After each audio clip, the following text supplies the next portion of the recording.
In January of 2020, a magmatic intrusion began in Iceland just southwest of the Blue Lagoon. After the ground was uplifted by several centimeters, the intrusion stopped without resulting in a new eruption.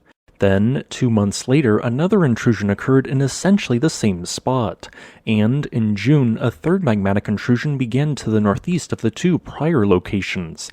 Although not known at the time, what had just been witnessed was the beginning of a new eruptive period on the Reykjanes Peninsula. As of September of 2022, it has led to 7 magmatic intrusions and 2 spectacular volcanic eruptions. Both of these eruptions occurred adjacent to an old subglacial feature known as Fagradalsfjall. The eruptions each consisted of gentle lava effusion which originated from an underlying fissure. It was initially thought that both of these eruptions occurred from within the Krysuvik volcanic complex, which is a loosely defined assortment of fissures and crater roads which cover an area of 350 square kilometers on the peninsula. However, something was a bit off. Past fissures within the Krysuvik complex have generally trended to the northeast at an angle between 45 and 55 degrees.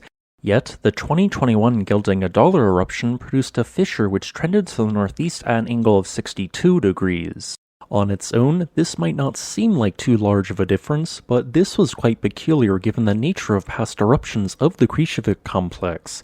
Then, when the 2022 Meradalir eruption occurred, the eruptive fissure had an angle of 79 degrees. This suggested that these two eruptions might not have originated from within the Krysuvik complex.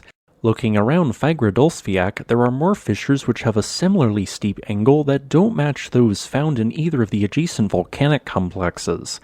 Through this and other evidence only made possible by the 2 recent eruptions, an important discovery was made. The 2021 Geldingadalir and 2022 Meradalir eruptions originated from a completely separate volcanic complex known as Fagradalsfjall. Thus, in September of 2022, Icelandic volcanologists along with the Smithsonian Global Volcanism Program added Fagradalsfjall to what was before a list of 34 volcanoes but is now a list of 35 volcanoes within the country. A new volcano had been born, splitting what was formerly the single Krysuvik complex into 2 volcanoes.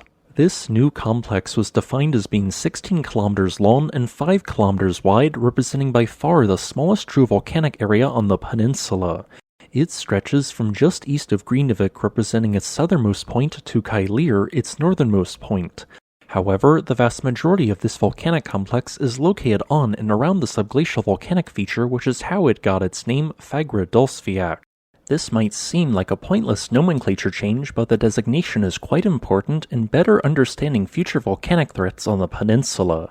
For example, in the Krysuvik volcanic complex, the average eruption since the end of the last ice age has had a degree of explosiveness to it, with 7 out of 11 total recent eruptions rating the volcanic explosivity index as a 1 or a 2. Yet, evidence seems to suggest that eruptions at Fagradalsfjall are far less explosive, as shown by the 2 recent eruptions which occurred, which both rated on the volcanic explosivity index as a 0. Another important detail which differs between the 2 volcanoes relates to how long individual fissures produced during eruptions can be. In Krysuvik, some fissures are as long as 5,000 meters in length. In comparison, fissures within the newly designated Fagradalsfjall complex appear to be less than 2,500 meters in length. So, what does all of this mean other than simply designating a new volcano? Simply put, magmatic intrusions have not been occurring in the Krysuvik complex but rather in Fagradalsfjall. This means that the area surrounding the mountain is likely to see more potential eruptions in the future instead of the Krysuvik complex unless another major change occurs within the peninsula. After all, magmatic intrusions have so far occurred in 2 of the 5 complexes, and during past eruptive periods as many as 3 of these have erupted in rapid succession after a single eruption occurred. Thanks for watching. If you would like to request a specific topic, please leave a comment below. Additionally, I would like to thank my new patron Thomas Joseph Leiden for supporting this channel.